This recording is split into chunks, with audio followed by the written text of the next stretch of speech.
Well, I hope everybody's had a great weekend. I'm coming to you from the broadcasting lab here at the College of Charleston. I'm the brand new student manager of it. So over this past summer, I actually wrote a manual on how to use this whole entire lab. And because I have basically the most experience with broadcasting here at the College of Charleston, our head professor, Dr. Lee Linder, has made me the new student manager of it. And luckily, I was able to find a little bit of free time in my schedule to get in here, put together a few graphics, and get in front of the green screen to give you a little forecast update. I do apologize if I'm going to be messing up at all today. Of course, this is a new environment for me. It's going to take a little bit of getting used to, but nonetheless, I'm very excited to be back in front of the camera, in front of another green screen to bring you another forecast update. So with that being said, let's not waste any more time and jump right into this forecast update. First, taking a look at the radar and satellite imagery here across the southeastern United States of America. Now, over this last week, it has been a very stormy week for all across portions of Florida, thanks to a stationary front.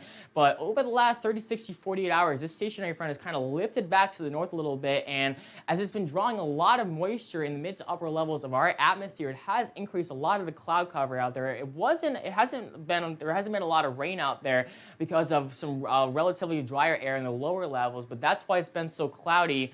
I would say over the last 2 days or so, there has been a few showers working their way onshore here in the coastal low country here, but definitely not a washout and definitely not a ton of rain out there. Now, as we head into your day tomorrow, I also do apologize for my fonts and my city names looking so weird. I usually use a special font on my main computer that I like to use for all my graphics, but I think that this computer in the lab is kind of not liking that font, so it's replacing it with a different font. But nonetheless, you can still see the temperatures here. We'll be topping out in the mid 80s right along the immediate coastline. 84 in Georgetown, Myrtlesville, into North Myrtle Beach. In Myrtle Beach, that is. 85 there in the city of North Myrtle Beach. And as you head further inland across the PG and along the border belt, it'll be a few degrees warmer, anywhere from 86 to about 88 degrees. It won't be terribly hot out there, but definitely a nice August day in our area.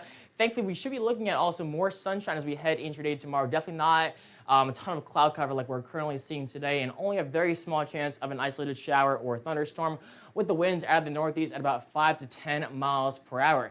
Now, as we head into the brand new work week, high pressure will be building in back from the west, and this will bring an extremely hot week all across portions of the Midwest, the Ohio Valley, the Great Plains, even down here across the deep south, but even into our area here, right along the eastern seaboard. A lot of sunshine is going to be in that forecast, high pressure forcing air to sink, and typically in order for clouds to form, you had to have evaporation or rising air, and high pressure counters that and forces a lot of sinking air, so that's why it's going to be so sunny. But on top of that, as you go lower in the atmosphere, once that air is sinking as you go lower, it also gets warmer. So whenever you factor all these things together, you're looking at a very sunny but also a very hot week, to say the least. And if you don't believe me, here's a look at the numbers as we head into the upcoming work week. First off, for our coastal communities, 86 for your day on Monday, 87 for your day on Tuesday, that is. And then as we head into your Wednesday and Thursday, we do retreat back into the upper 80s, gradually back into the mid 80s for your Friday, but still, for your Tuesday, Wednesday, and Thursday, it will definitely feel like it is going to be summertime in our area. And then as you head further inland across the PG and on the border belt, already hitting that 90-degree mark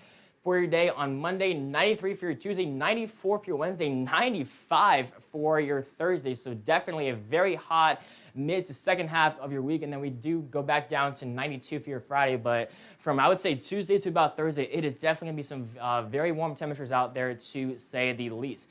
Finally, let's take a look at what is going on in the tropics, and this is not something that we typically see in late August. There is nothing expected to form in either the Atlantic, the Caribbean, or the Gulf of Mexico. We have had a large lull in activity over the last several weeks, but there has actually been a few different good explanations of why we have been seeing this kind of lull in activity. The first big thing is we've still been seeing a little bit of dry air coming off of the Saharan Desert into the main development region, or the MDR. And what this is doing is acting like a sponge and absorbing or drying up all the moisture that is in the atmosphere. And usually tropical cyclones need a very rich and moist atmosphere to either form or remain healthy. And because of all this dry air, that's also been kind of prohibiting anything from forming. But on top of that, usually the tropical waves that we look for come off of the African coast here and go southwest of the Cabo Verde Islands right here.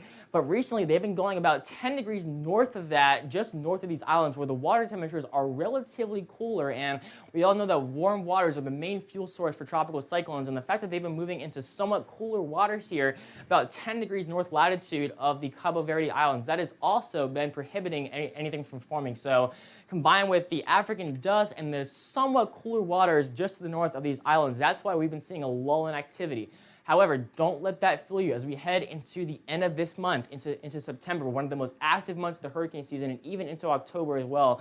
We're definitely going to be looking to see an increase in activity. So don't let this lull fool you because we still have a long way to go until we have reached the end of hurricane season, which comes on November 30th. So that's about all the graphics that I had prepared for you all. I do appreciate you all tuning into my page. I hope to be in here a lot more over the next upcoming weeks to bring you more forecast updates whenever I do get time. Of course, my schedule or my studies and my classes will be my top priority, but of course, I love being in here to bring you weather updates. So with that being said, that's going to be about it for me. I hope you all have a great rest of your Saturday, and I will see you next time. Have a great rest of your weekend.